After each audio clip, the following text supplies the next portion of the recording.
কোর্টের দেয়া রায়ের পরে আন্দোলনকারীরা শাটডাউন কর্মসূচি চালিয়ে যাওয়ার ঘোষণা দিয়েছেন। দ্রুত লাইভটি আগে শেয়ার করুন, নিজে শুনুন এখন আমাদের করণীয় সম্পর্কে।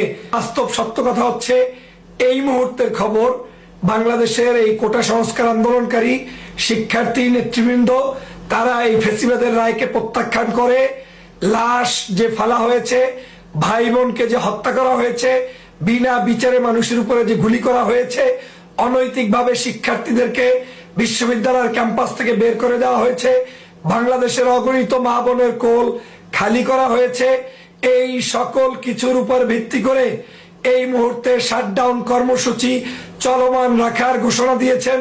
তারা সমগ্র দেশবাসীকে আহ্বান জানিয়েছেন, যে যেখান থেকে আছেন সেখান থেকে রাজপথে নামে পড়ুন। এক দফা এক দাবি, শেখ হাসিনা কবে যাবি?